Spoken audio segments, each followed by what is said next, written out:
Jūs čia radot sąmoningą, bet sąmonės nebuvo. Ne, viskas, atsistoji pradėjai, tas paskui pasiekė. Bet nereikia padėti paėdinti. Saka, kojas, kada pavyzdžiui, sako, pamėgink paėdinti. Paėdami mašiną, gerai?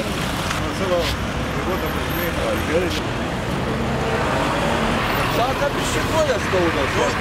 Buvo pišinų virdu, bet aš ją pakėliau, sako, kas alūža, kas... Ir paskui pati nuėjai iki tos šalgyčenės, aš ją pavedžiau. Gavom iškvietimą, kad Gardino Lyros yra automobilio pertrenkta moteris senyvo amžiaus. Ir yra lygių iškvietimas, reikia skubiai sureaguoti. Ta ir padarėm. Sureagavom, atvažiavom, pamatėm dvi moteriškės stovinčios šalikeliai, kartu stovėjo, kaip vėliau paaiškėjo, ir vairuotojas. Medikai apžiūrėjo moteriškę, sveikatos sutrikimų nenustatė. Ir tiek, vairuotojas buvo blaivus.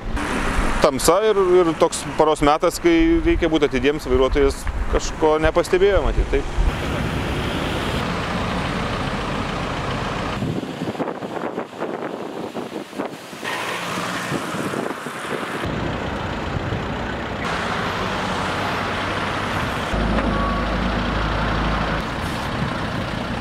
Šiandien pasirinkome savaitgalinę akciją stiprinant saugų eismą ir didinant eismo saugumą Šiaulių apskrityje.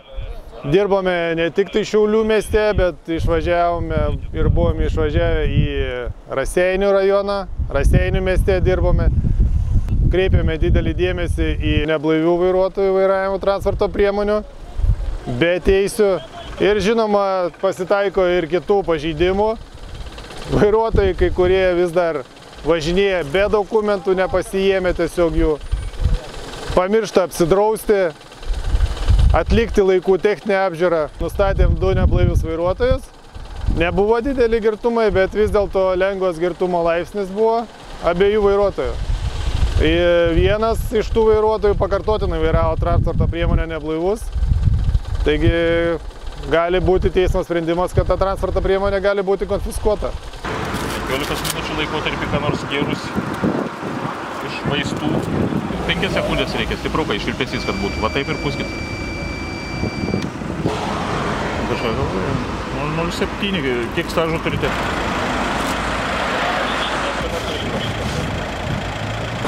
Tai dabar skatinu kalą iškėlę. Vis tiek laiko? 20 minučių. Ir stipriai pučiam nesustojam. Vykstam.